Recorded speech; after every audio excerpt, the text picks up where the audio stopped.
Hello, and welcome to the sixth session of the Green Schoolyard Lecture Series. We're so glad that you're here today. Happy March. Okay, so on to today's lecture. We're very excited to be covering schoolyard play in winter and early spring. Our guest speaker will share research on the benefits of cold weather outdoor play for children. She will also share some guidance and recommendations for schoolyard nature play so that children can flourish through the cold winter months into early spring. And we know that some of you are indeed in very cold environments currently, and some of you are not at all. And we hope that this is still very useful information to you wherever you are, and that this inspires you to see beyond our social limitations of what kind of weather we feel is appropriate for kids, and instead see opportunities for creativity, play, and learning and appreciation for the changing seasons wherever you are. So, to introduce our speaker, Emily K. Johnson, she is an early childhood educator and researcher. She's taught nature at nature preschools in Minnesota and received a Fulbright to Norway, where she conducted research and had a corresponding practicum at a Norwegian nature preschool. Her professional experience also includes observations of nature-based early childhood programs throughout the US and Europe. She recently graduated with her master's in environmental education, focusing on cold weather practices and policies at nature-based preschools and advocating for the importance of cold weather outdoor play. Uh, Welcome, Emily. Thank you so much for being here. It is our pleasure to host you. And with that, I will pass it off to you. Well, thank you so much for the introduction, Lauren, and everyone who is watching right now in person and those who are watching it later on with a recording. I have really been looking forward to sharing this information. In Minnesota right now, we're, knock on wood, out of the cold winter depths, but we're in the early spring area, which has its own unique considerations with the ice and melting snow. So I know that this webinar is tailored maybe towards educators who will have the most tangible effects from this, yet I think aspects will also resonate with policymakers, parents, or those who just live in a place with cooler weather. And I hope that all of you will walk away learning how to manage the risks and support the opportunities and benefits the cold weather play allows. So I think this is just the educator in me, but I always like to have a little roadmap or an outline of what this webinar will entail. So we'll start off talking about the benefits of cold weather play and then how to cultivate positive attitudes surrounding that, how to dress for cold weather play, strategies to stay safe and warm while outside, and then play activity ideas, and then time at the end for questions. And so before I start diving in, I just want to take a second to say that all the information and content in this presentation is from practitioners. So I didn't just pull this information out of a hat. I worked to compile practitioners' knowledge from their everyday lives, as they truly are the experts in the field. And so I just want to take a moment to acknowledge and express gratitude for the contributions of the programs that are listed here, participating in this research, in their responses and interviews, providing photos, and really just being a resource in whatever way they can. For those of you who are interested in the methodology, a brief overview of this study, which was done last winter and finished up in May and June, was that it was a descriptive study and it was twofold. So the first part was an online questionnaire with 39 early learning and care programs that were all affiliated with Minnesota Early Childhood Outdoors. And then the second part of it was semi-structured interviews with 8 Minnesotan and 2 Norwegian nature-based early childhood practitioners. And all of the participants work in places that experience cold weather, So they have abundant knowledge that we could pull together and disseminate in avenues like this.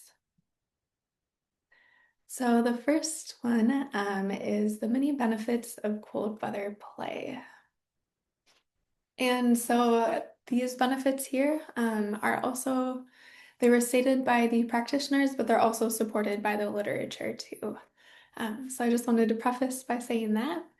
But the first one is mental health and development. So cold weather play is affiliated with fewer illnesses, increased physical activity and big body play, and then increased strength and stamina. Another benefit is mental well-being in addition to emotional and behavioral regulation. So the heavy work that can come from shoveling boulders of snow or walking on ice paths and waddling can help children calm their bodies too. Another benefit is curiosity and creativity. So the wonder of snow, ice, and cold, and just creative play that comes from having these loose parts of ice and snow available. Attentiveness to seasonality is another benefit, so noticing and attending to the different aspects of weather. So, such as how snow can sound different when you walk on it on like a 30-degree day versus a 10-degree day. And then also persistence and resilience. So, building that grit from the challenging environmental conditions. Self-confidence is another one too. So, feeling pride and joy, mastery, competence, and independence in dressing, for example, because getting dressed to go outside is not a small feat, but also just from tasks like climbing snow mountains. For example, at the preschool that I was at yesterday, we're at this like fun area where the snow will melt during the day into water. So we have puddles in the afternoon and then overnight it'll freeze. And so during drop off yesterday, kids had to walk on this like frozen sheet of ice that was slightly uphill. And so it took some of them a few tries to get up that hill, but you could just see their confidence and how happy they were to finally make it up. Another benefit is social understanding, so really building that sense of community, relying on those around you in a positive way, feeling seen and protected. And also, there's just so many opportunities too for gratitude and appreciation, whether it's the sun's warmth on a chillier day, having an activity like a cozy fire, or just peers who help you get dressed or undressed. Also, another benefit is connection to nature, being intertwined and building a deeper sense of place. And one practitioner described this as the moods of nature, which I thought was just like such a beautiful way to describe how winter can be cold and it can be kind of brutal at times with the winds, yet just seeing the strength and the power. And another benefit too is self-management. So, learning body signals to stay safe in the cold and what helps to feel warm, in addition to tree and ice safety, and then traction too. And also, early academics are affiliated with cold weather play, such as science concepts and numbers.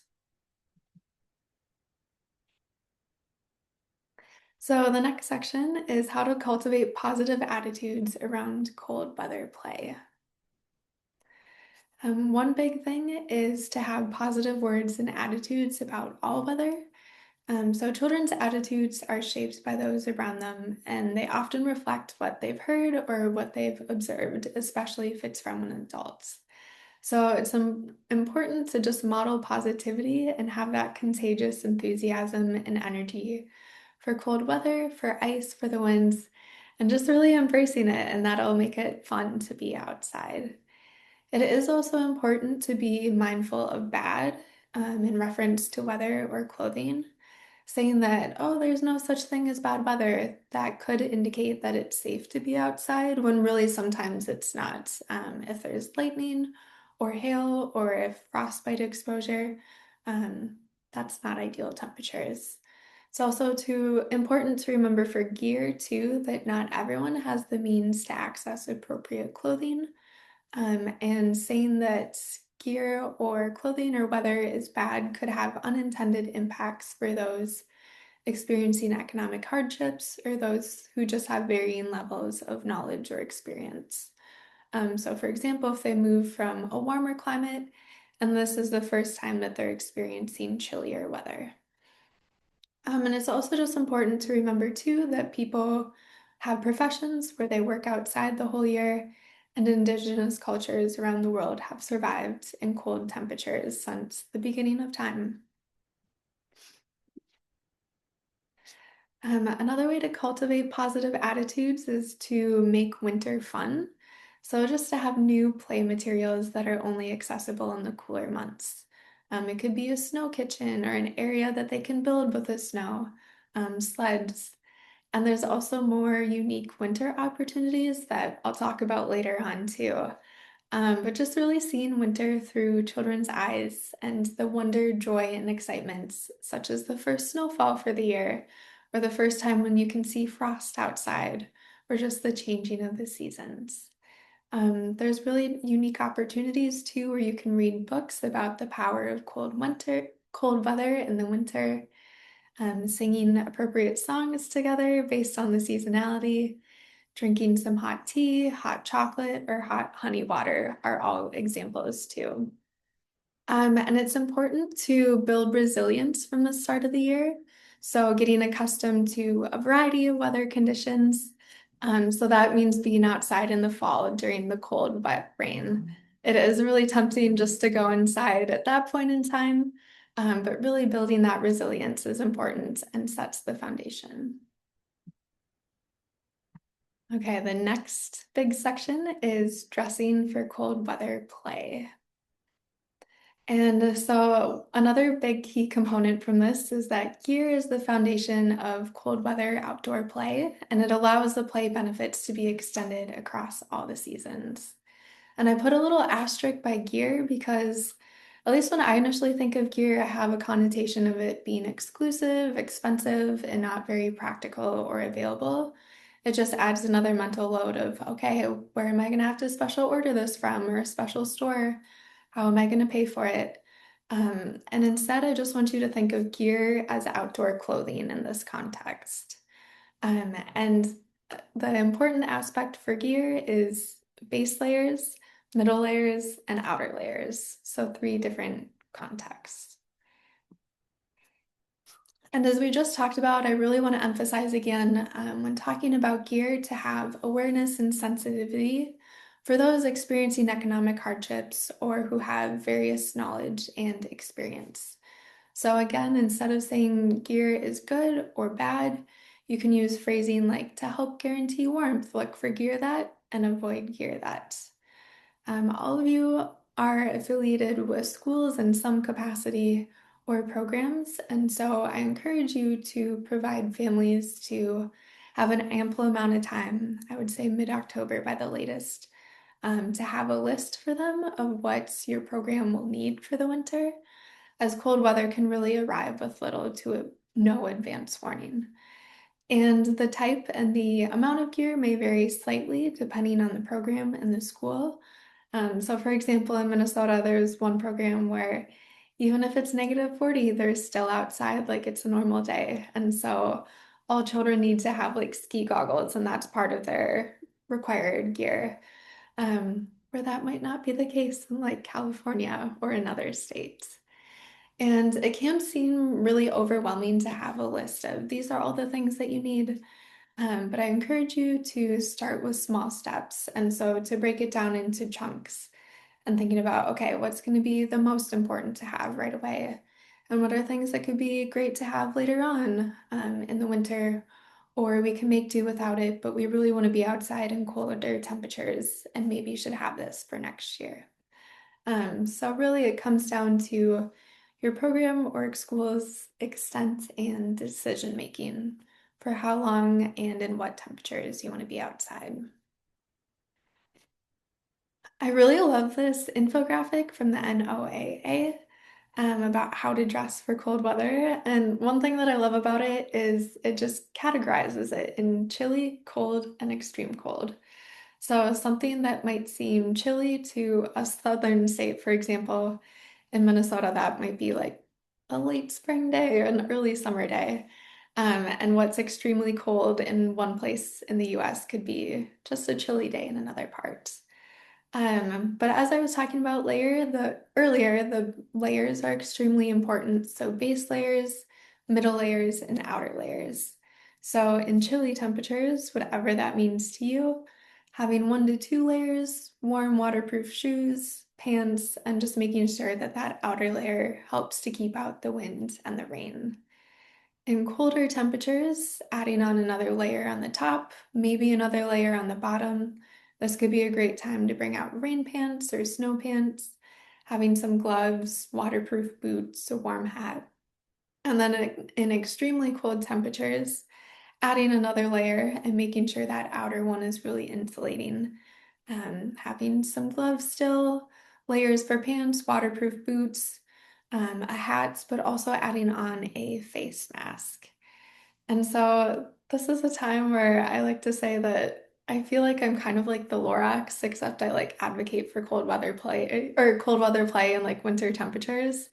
But I've just learned to accept that for me to be comfortable outside, I really need to have hand warmers once it gets below a certain temperature and layering up and having gloves inside my mittens. And so for me, that makes me more comfortable. And when I'm comfortable, I'm having a more enjoyable time outside. And then I'll be able to share that enthusiasm and energy with children and those around me. Other practitioners talked about how they have electric socks, electric hand mittens, or yeah, electric mittens for the hands. But another game changer too is just those buffs to protect the face from the wind. But also balaclavas are another great tool too. And there's a handbook that I'll share the link to at the end. And then Lauren can share that too with you later. I'll send the link to her. But that gives more of an extensive list of what gear might be needed for cold weather play. Other special considerations to just think about is, at least for me, working with younger children, we can put mittens on, and then there's usually what happens during play is there's like a little space in between here where the mittens either go down a little bit or the jacket comes up, and then snow gets inside mittens. And so sleeves are a great way to prevent snow from getting in, which you can either buy or you can just repurpose an old sock too by cutting a little hole in it. And then another important aspect to remember is that children are often more physically active than adults. So adults may need more layers and gear. An adult feeling cold may not mean that children are actually feeling cold too. And when dressing for outdoor play, wool is going to be your best friend. And I know that wool, for example, especially base layers, can be really expensive. I'll talk more soon about ways to acquire the gear, but for example, for base layers, just having one set even is super helpful for getting through the winter. And now we're getting kind of into the seasonal nuances, so the early spring too. And in Minnesota, at least due to climate change, we've had more ice in recent years. And so ice cleats or ice spikes are super helpful for traction, as shown in the top left-hand photo. If you have deep snow, snowshoes are helpful for movement to move around instead of sinking all the way down. And then in the heavy wet snow or in the cold rain, so in about the 30s temperatures, rain gear is actually more helpful than winter gear at that point in time, since winter gear actually isn't waterproof. So you can wear rain suits and rain mittens either over that winter jacket, over those winter snow pants, or just over wool and fleece layers.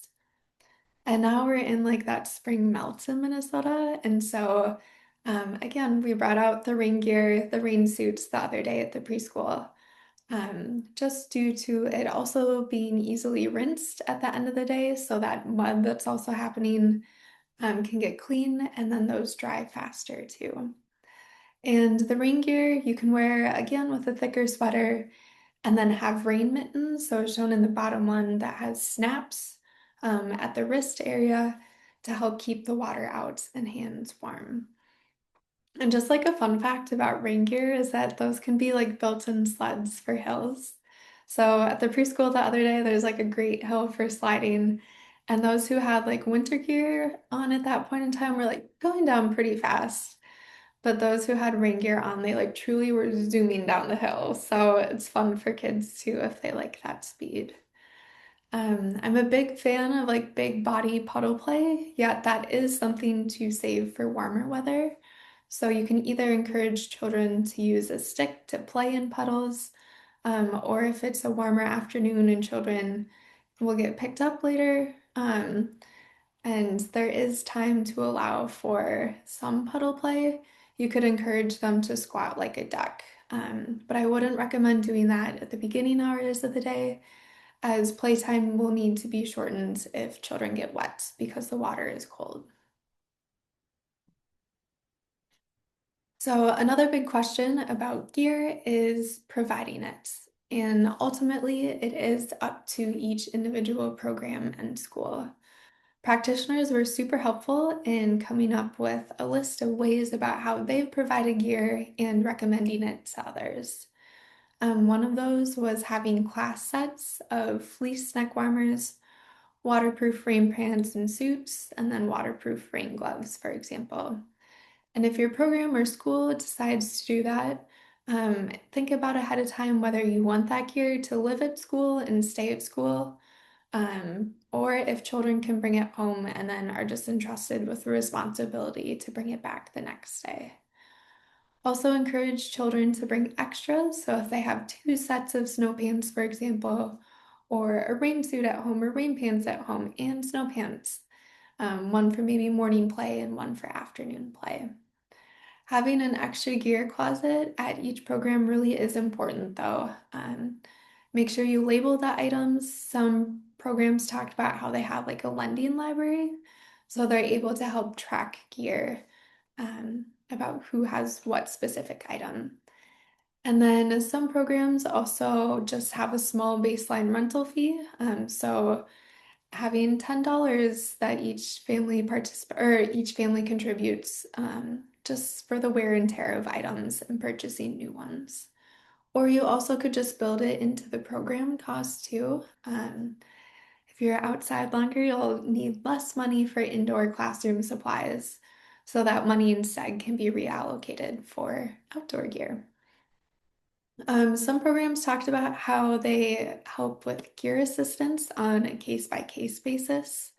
So, for example, if a family moves in the middle of the winter to a spot that has colder temperatures, they probably don't have the gear that they need, and it can take some time to accumulate all of that.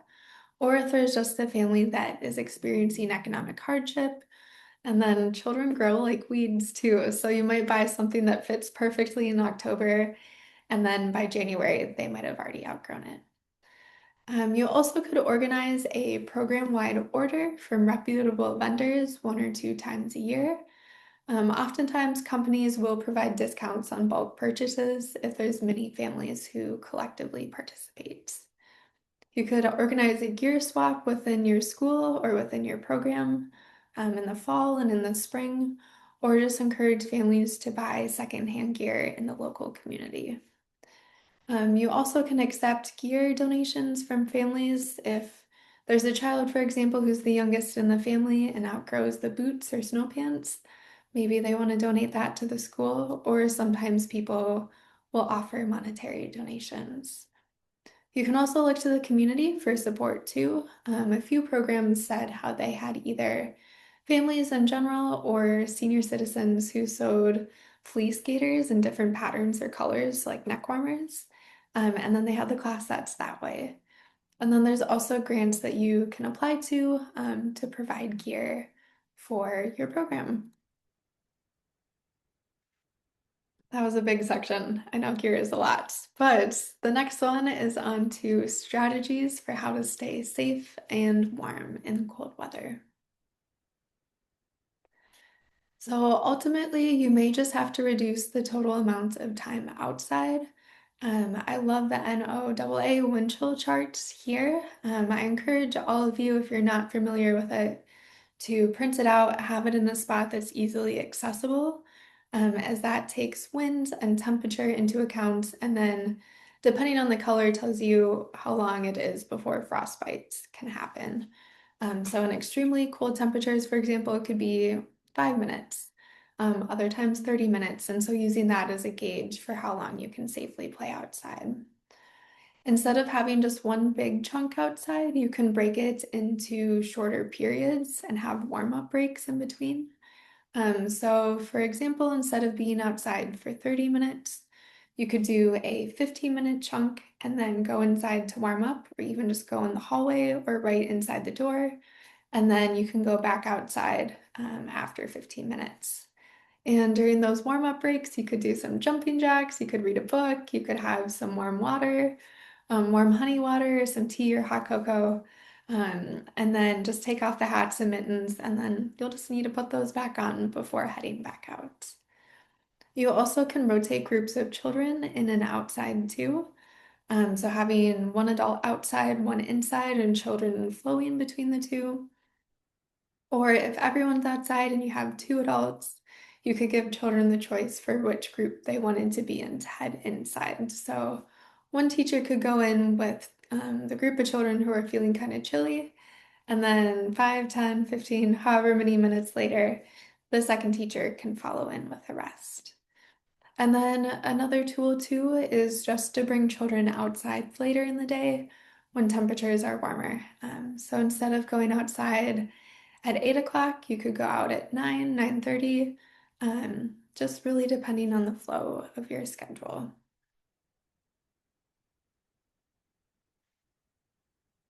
Also, practitioners emphasize it's important to encourage more physically active play, so especially moving fingers and toes in colder weather.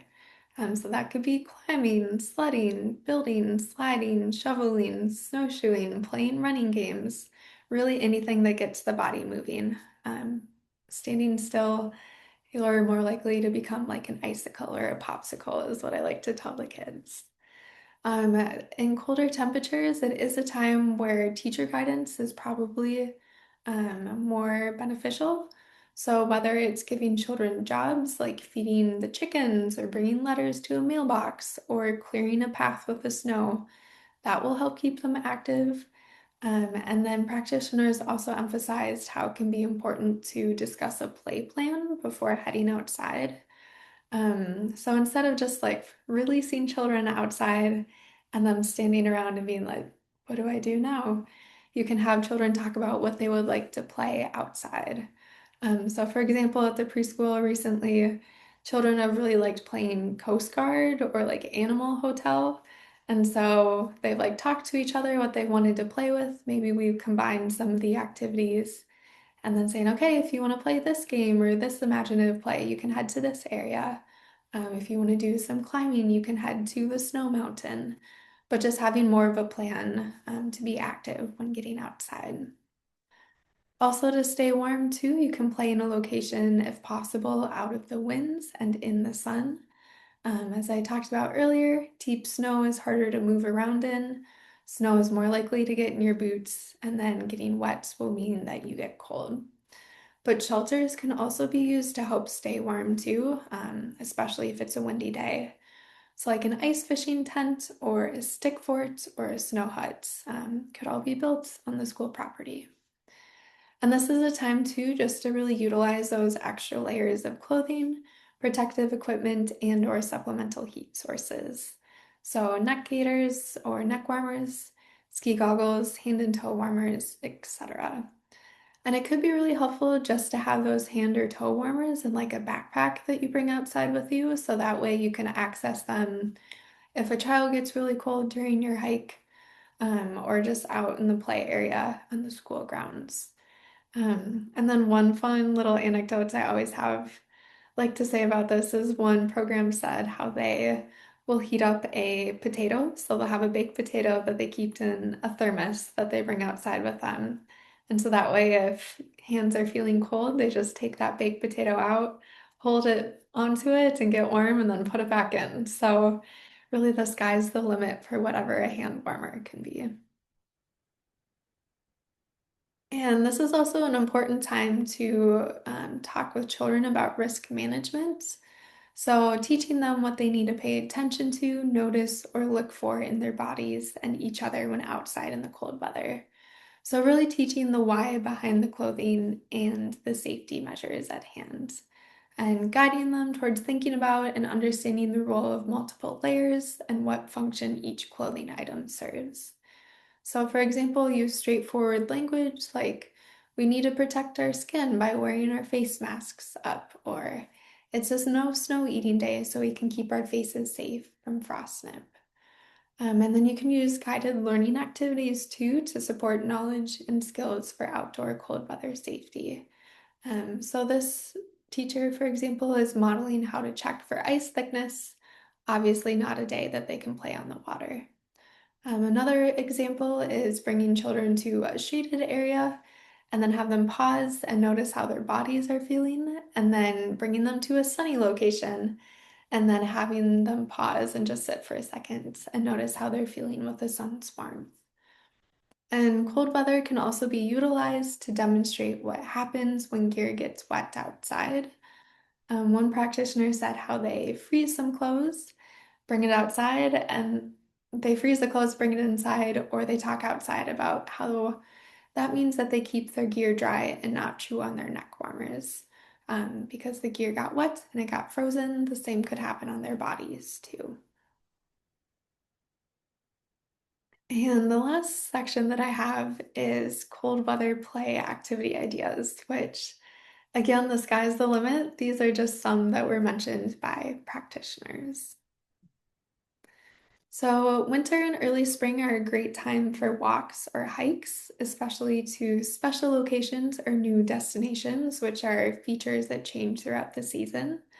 So, a pond, a creek, or a brush look drastically different from October to February, but it also can look so different, especially in March, from the beginning of the week to the end of the week, or even just in the morning to the afternoon as temperatures rise. And then maybe temperatures fall overnight and things freeze over again. The walks and hikes are a great time to incorporate scavenger hunts or to follow animal tracks or even just to gather items for snow and ice arts. Climbing, sledding, and sliding are great activities.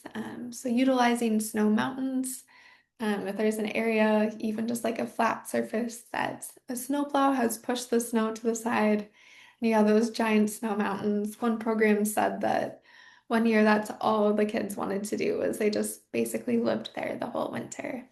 But other just hills or slopes that naturally occur on school grounds too are great.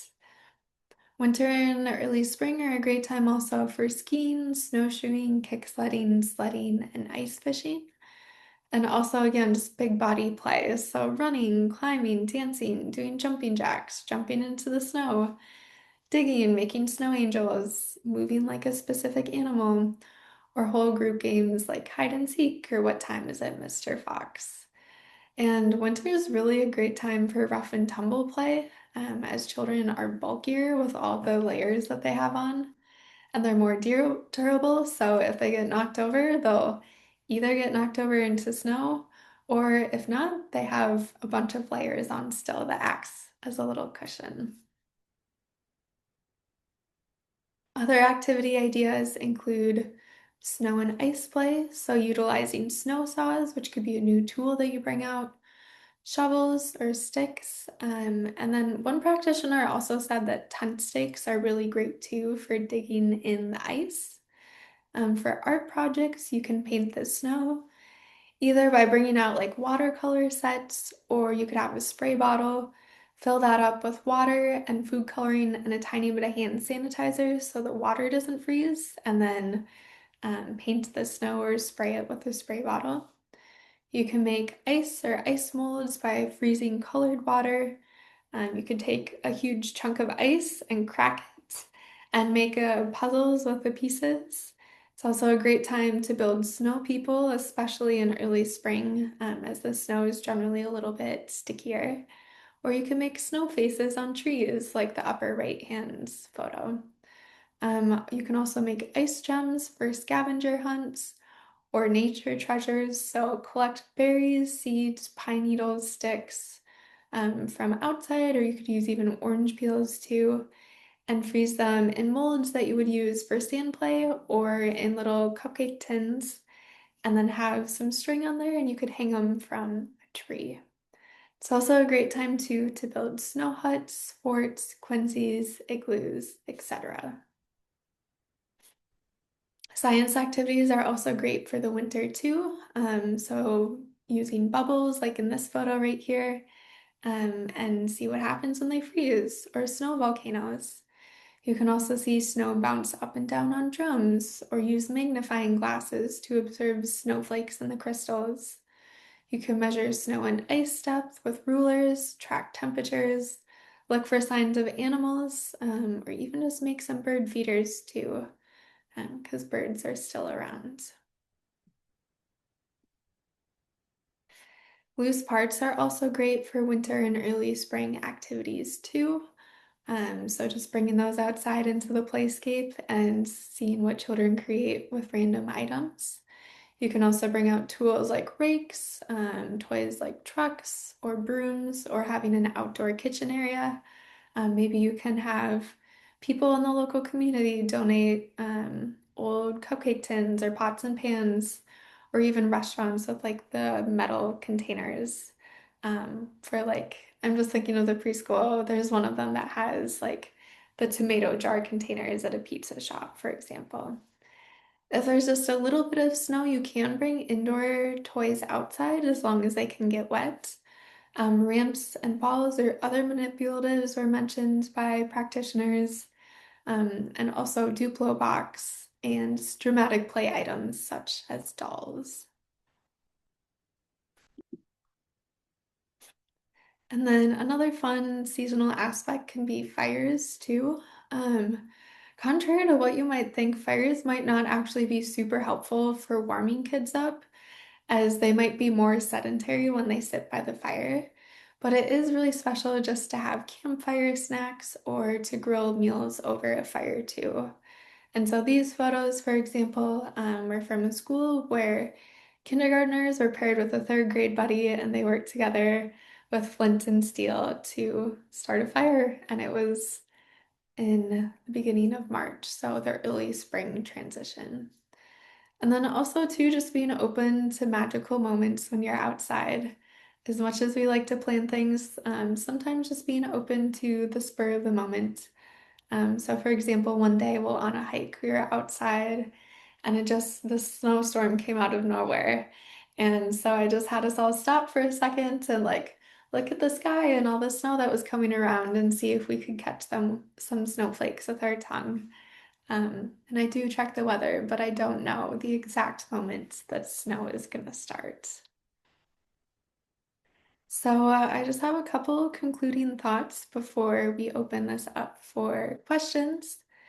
Um, Big overarching points are just to start small, so work towards being outside and in colder temperatures, and consistently prioritize outdoor time even on cold, rainy fall days. So instead of anticipating that you'll suddenly be able to be outside for 2 hours after being inside most of the winter, for example, you could even just start with 10 minutes and then challenge yourself to add on 5 more minutes the next day or the next week and build your time up. As you get more comfortable outside, there's more opportunities for longer activities outside, like making a fire.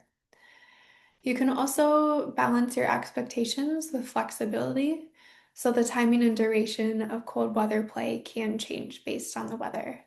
Temperatures either falling or warming up, wind speeds increasing or decreasing, or sunshine or cloud coverage really can change within minutes. And as one practitioner said, children do thrive on routine and structure, but they are overall capable of change when they're given an explanation. And I also just encourage you to connect with other providers, programs, and schools, whether it's through this webinar here or in your local community or your state community, just to troubleshoot, share tips and tricks, or really any way that you can utilize other resources. And I really love this quote too. I feel like it kind of wraps everything up by saying that cold weather play helps prepare kids for the reality that life is not always going to be 75 degrees and sunny. It teaches kids how to work through adversity. And so cold weather does provide an opportunity to nurture their capabilities for outdoor activities in all seasons, not just in nice weather. So feeling more deeply connected to the environment and to the community as they brave the cold with one another, as another practitioner said. If you're interested in learning more, the one on the left is a brief that was made from this research meant more towards policy and decision makers, so either at the local school or program level, or the local district or the state or national areas. And then the one on the right gives more tips and tricks in more detail, and that's meant more towards educators. And as we're like starting to open this up for questions, it could be helpful just to take a few seconds just to reflect on communication, so your mindset, or clothing or activities that could strengthen your connection to cold weather. These are just a few examples for me of moments that really have shown the magic and the awe and the wonder that there is in cold weather, instead of just something that we have to like suffer and endure through. Um, it's really something to embrace and provides unique opportunities. So, thank you.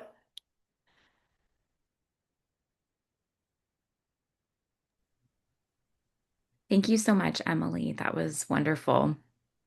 I have some questions. A lot of really good information, especially on clothing, and I really appreciated your closing sentiment about kids learning about resilience and moving through difficult non-75 degree sunny days, and how that helps their mindset.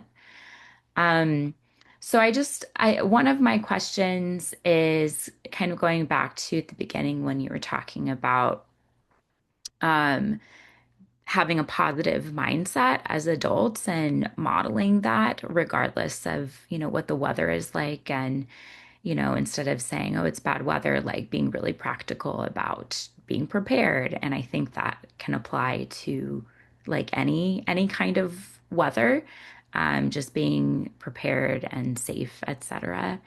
But thinking about people that maybe in your area have moved from warmer climates and are now in a colder climate, is there anything you've observed or any differences between how the kids have adjusted versus how adults have adjusted? Um, and yeah, any tips on utilizing that, like, modeling that positive attitude towards like families of kids? Mhm. Yeah, that's a good question. I immediately was just thinking about where I went and did my undergrad at, and I think there were probably about like 10% of students who attended were international students, and so some of them had never experienced snow before. And I remember like the first snowfall that we would get each winter, I could just like walk around campus and see people who just were like wide-eyed, and it was a totally new experience. Just as an adult, that they had never seen anything like that before. And I think that's kind of the same for the kids, where children do like understand snow, but they might not necessarily remember that, oh, snow happened the year before. And so I think really just utilizing the concepts of like you don't need to be out for an hour at a time, even if it's just like a short burst outside to make a discovery or notice something really cool about like the frost. I think just like really starting small is important to build that resilience, because it doesn't need to be a big feat to go outside. It can just be something small that you notice. Absolutely. Yeah, and adults can have that wonder and awe too. Um, Mhm. I was thinking about some, you know, safety things regarding areas that change, either during the course of the winter time or even over the course of a day.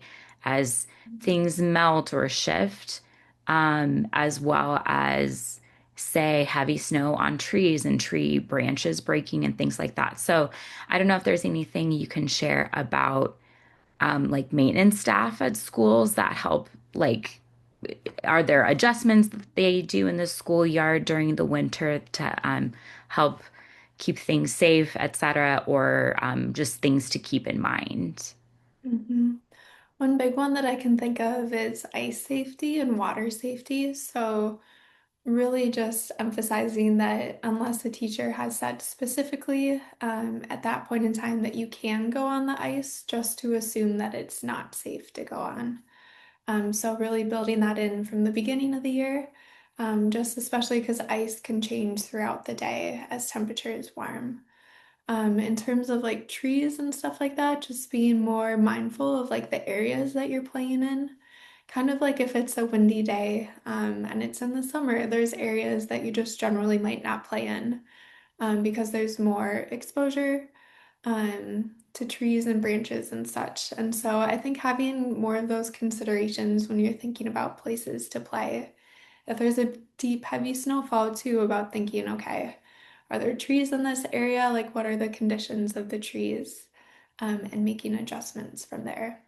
And it's nice to have a variety of play options and to kind of rotate and have different options to choose between. Great. So kind of just generally keeping kids away from certain areas that seem unsafe is what I'm hearing Mhm. you say. Yeah. Um, so someone is asking about, and this is a question I have too, school year design elements that are supportive or make it easier for schools to continue outdoor learning in cold weather. I have one example that I remember hearing from some folks in Maine, which could be used for younger kids, but also older kids, is having like a 5 gallon bucket that they keep some of their school supplies or gear in, and it can also be moved around and can be used for seating. Yeah, but are there other school year design elements that are supportive that you've seen? Yeah, I think this ties kind of into all season play too, but just having different zones in the schoolyard or different areas. There was a great program that I visited a few weeks ago where they just naturally had like a sliding hill in one area, and so that became kind of like the ice sliding hill. And so some kids were zooming down there, but then another area outside had a lot of brush. And that was really interesting. The kids were pointing out to me how, like in the fall, that there were a lot of leaves on there, but right now there weren't any leaves. And so they were able to make new paths and weave around in the winter where they normally wouldn't have been able to. Or having more of like a sitting space, for example, with like tree stumps. And then they could play hide and seek in the brushes, or just an area where having tools like shovels and buckets, or snow saws over by if there's like a mountain of snow. And that backpack or that bucket example that you have is really helpful. And I also think too of just like having a backpack with like little tools and tricks in there. So whether that's like at the end, like I said, you could bring out loose parts or maybe even some like indoor play items too. I think just having a variety of options really helps with the outdoor play. Right. Yes. Yeah, we've seen logs and stumps be very useful in all kinds of weather. Mhm. Um, Someone is asking about examples of how activities were modified or suggestions for including students with disabilities in outdoor winter play. Mhm. I know that some practitioners mentioned how this is more applicable to preschools, but they had some younger children who just like realistically like couldn't keep up the same hiking tempo as the older children. And so they pulled them along on the sleds, for example, to get to a different play spot.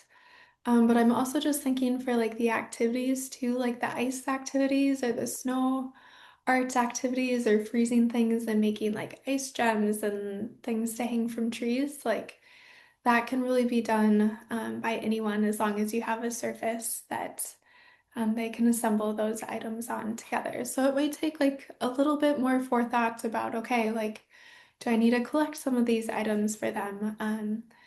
But there should be activities that all can be, that everyone can utilize. Very helpful. And we also know that outdoor play is beneficial to all students. And so Mhm. making those taking the time and effort to make those modifications is particularly important. Um, okay, so Anna, who presented at a webinar last week or last time from the Yale School of the Environment. She's saying, we've had a particularly snow-filled winter here in the Northeast. My family's embraced it with winter sports and fort building. Um, but I know that their schools are not necessarily outdoor friendly. Recess is canceled if it's below freezing. Teachers don't have the mindset to think of it as an opportunity to seek all the benefits that you talked about today. Do you think that schools might respond well to parents who take time off to work or lead outdoor play with the kids?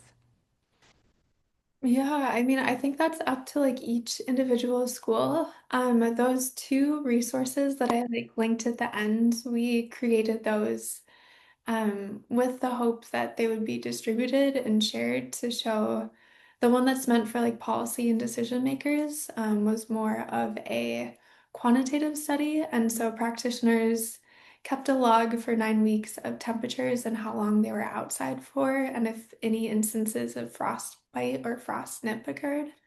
And essentially, the results were that practitioners are really attentive to detail.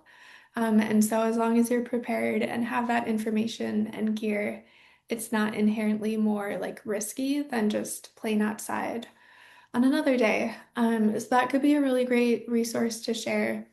And then the handbook, the one that was linked on the right-hand side, that one has more practical like tips and tricks. So, if teachers are not sure where to start for gear or activities, like that can also be shared with them too.